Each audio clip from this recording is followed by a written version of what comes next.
Hello, Cedric. Thanks so much for taking part in this video interview. So I'm Paul. I'm CEO of InsightMatches, and we're trying to help Korean companies and startups join European projects, in particular Horizon Europe. And so, Cedric, yeah, actually, I've known you for quite a while, and I think you've got a really interesting startup. You have two startups now, if I understand correctly. And as well, I know you've taken part in EU projects, and you're half based in Korea and France. So, yeah, I thought let's catch up, and maybe you could tell us a little bit about yourself and how did you start your very first startup? Yeah, nice to meet you and nice to meet everyone who will be listening to us.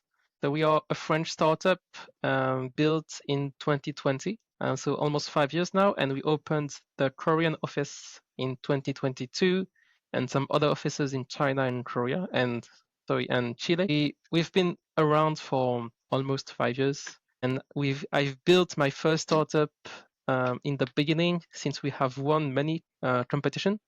We've won Facebook Meta First Worldwide Prize in 2020. And then we had a lot of new prizes, including another competition in Korea with the K-Starter Grand Challenge in 2022, which brings us actually to Korea today. Awesome. And so is Korea your main base now? I live in Korea now. Our main base for operations is still in Paris, in France. But my global situation personally is in Korea. And Cedric, were you a student before you launched your first startup? No, actually, I've worked for many companies before. I worked for a blockchain startup as well, and I helped them raise 13 million USD in crypto in ICO back then. It was a huge hype at that moment. So yeah, I did work in various industry before, and then I started my own company afterwards. Oh, wow. Cool. So your first startup was in the Metaverse it was a Metaverse solution, is that right? Yes, the original product we've launched in 2020 was WebXR Metaverse-like product. It was based on immersive training. So that's where we actually won some European funds last year about education in Europe using Metaverse and virtual environments. So I do know a lot how Europe works. So if I can help, I'd be happy to help. Awesome. And the EU funds, so you mentioned education, is it like Creative Europe or Horizon Europe or maybe Erasmus? What kind of EU funds are you guys getting? I think it's part of the Horizon Europe funds, which is actually in different cluster. It's in under one cluster of another subsection. So it's actually very complex to see which one it is. Right. But it's in education and immersive education, especially. Okay. And how many people are in this project you mentioned, this education project? Is it like a large consortium or how many companies are working together? It's not a large consortium. It's only, I think, maybe 6 to 8 companies selected. And there are like 5 or 6 initiatives about these type of education and metaverse-like education. So we got selected in one of them. I know other startups got selected in 2 of them or 3 of them. So you can actually participate in many of these competition at the same time. Okay. And what would you say are the main now that you have some experience with the EU funds, what would you say are like the pain points for a startup to kind of be active in getting funds? What are the difficulties or challenges you have? In the European funds, you mean? Yeah, like in terms of like preparing for them and applying, what would you say are the major difficulties? In applying, I think the major difficulties would be to actually understand everything that they are looking for. There are a lot of documentation on every European project that you need to read, which means you need to spend quite a lot of time to read everything. And the most crucial thing is to understand what they look for. So if you have a product that does not fit inside what they're looking for, they will just skip it. So that's why actually you need to spend a lot of time to read. Right. Yeah. So really understanding the funding call as much as you can and finding how your company can answer it. Okay. Yes. And just out of curiosity, like you mentioned China and Chile, did you get some help there, like in terms of government funds? Like I'm thinking in China, I'm particularly curious how does it differ with like the EU funds? Is it completely different? What's your Yeah, it's experience? completely different. We had another fund in China to open our new branches, and it's very different in the way that in China they ask for a lot of paperwork and they have other agencies helping the government to settle, and it's super complex, even more complex than Korea or France. It's already very complex, Mm, but China is even harder to get into legally wise because it's very mm, hard if you don't speak Chinese to understand everything. So interesting. I also had another grant there, and it's paperwork-wise, Korea is at a high level and China is at a higher level, which is Okay. crazy. The competition for paperwork. Yeah. Okay, that's cool. I mean, interesting. And then, so your very first startup was around the metaverse and WebXR, and recently, in the last few months, I noticed you launched your second major startup called Yundera. Could you tell us a little bit about it? Yes, actually, it's very related to Europe as well. So essentially, what it does is maybe you know, but today every business, when they have to start, they have to purchase a website, a cloud, a drive, collaboration tool like Teams, sometimes more difficult tools like CRM, inventory, and so on.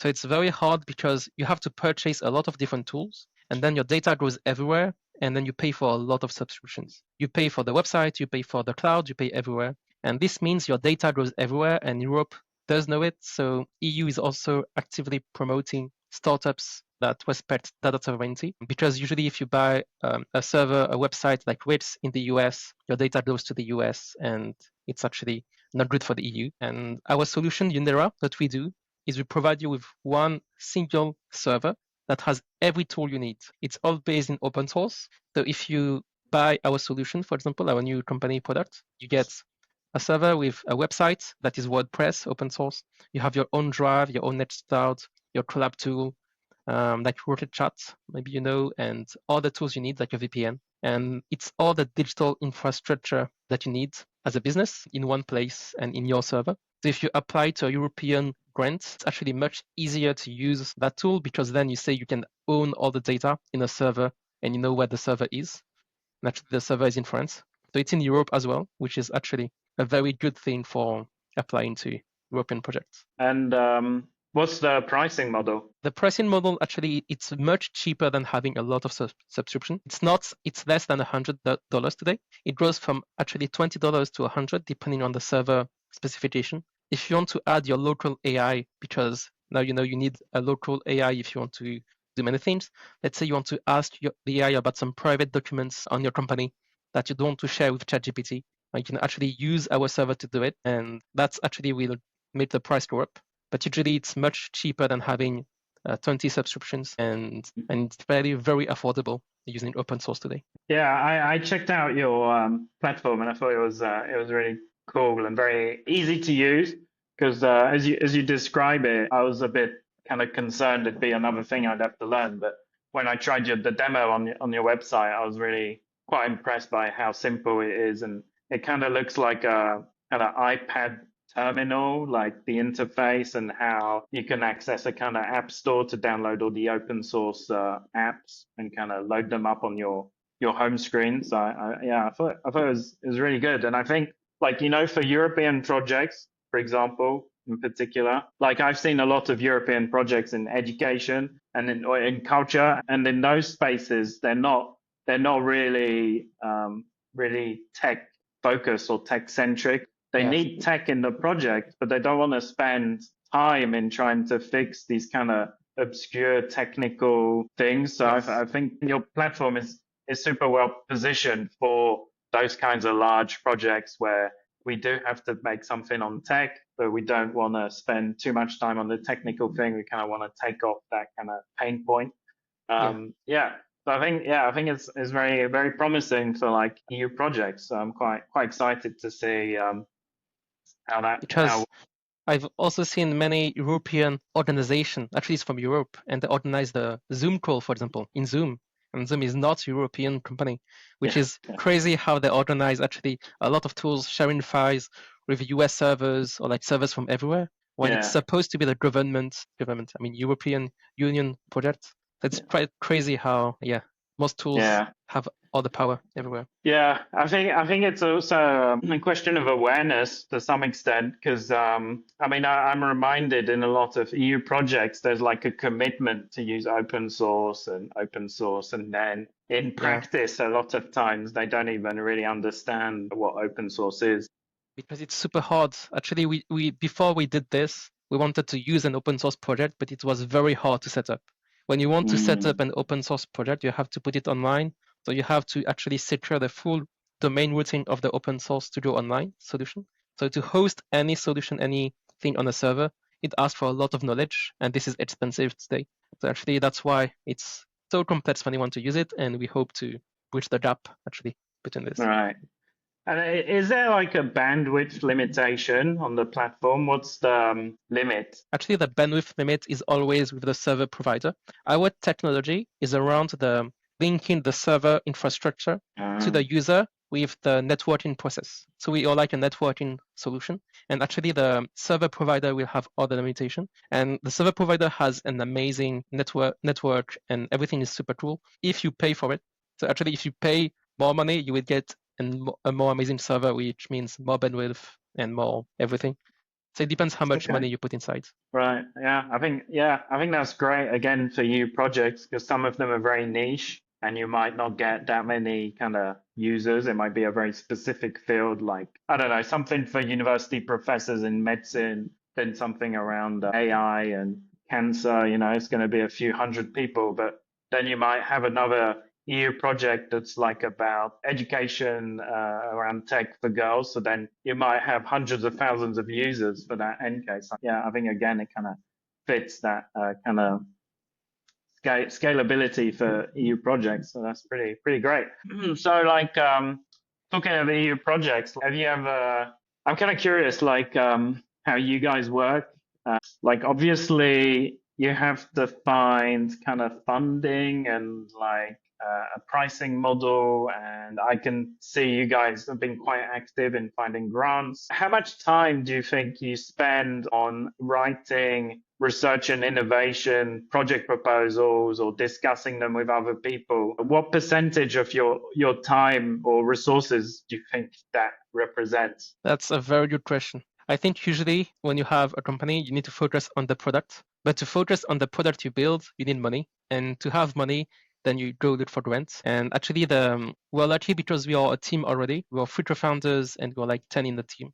So in the beginning, when we started because we had money from a grant. So we applied before actually we started the company. And for now, I think what we do is I spend a lot of my time applying to grants because when I apply, I have higher chances to win because I know what I'm building and I know what they are looking for, so I can actually make meaningful application. If I ask someone else to apply, they will probably not know everything about my company. So you do need to have, for example, if we work together, I would need to actually give you a lot of information about our product in more depth. So actually, I do spend a lot of time on this, and I think it all depends on how much money you have in the bank.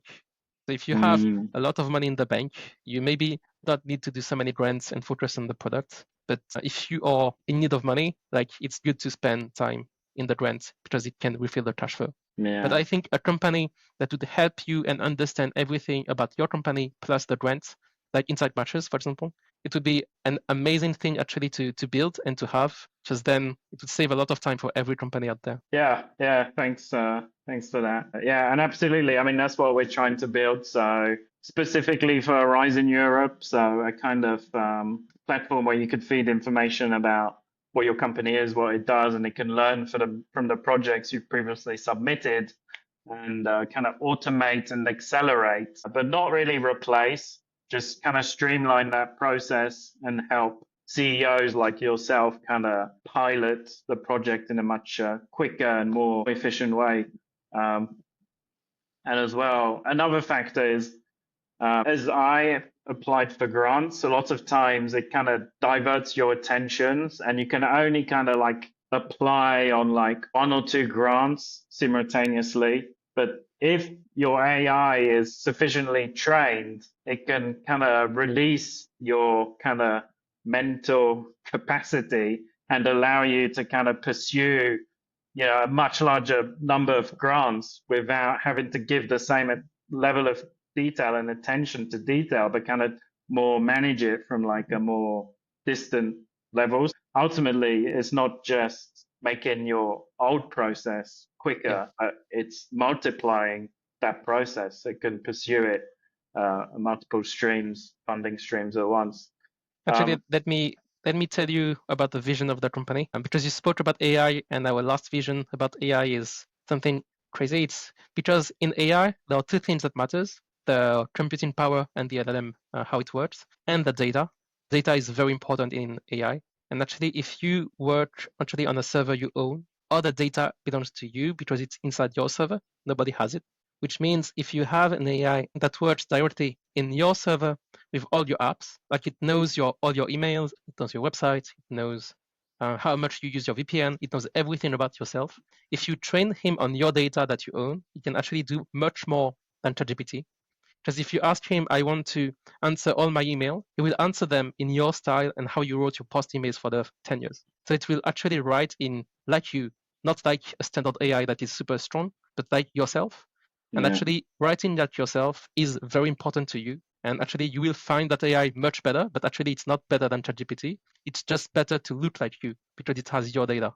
So that's what Right. we want to build. It's an AI that belongs to the server you have. It knows your life and it belongs to the server you actually own. Okay, that's interesting. So it's like a digital twin of yourself in the Yes. office.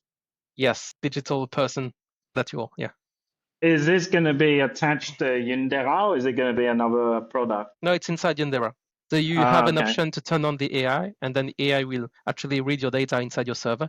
So if you have all your apps inside your server and all your files or your cloud or your life, then it will be a personal assistant for yourself Wow. that you Okay, own. that's very interesting. Well, what's the name of this feature? So it's still work in progress. It's not Okay, released yet, but when it will release, that we need it, I need it personally, because then I can do a right. lot of things myself with this. So Yeah, yeah, for sure, I for hope it sure. I works. mean, I think like with AI, a lot of it, kind of what you allude to, isn't so much the tech is kind of there. It's just the way people are using it right now, even the Yeah. quality of their.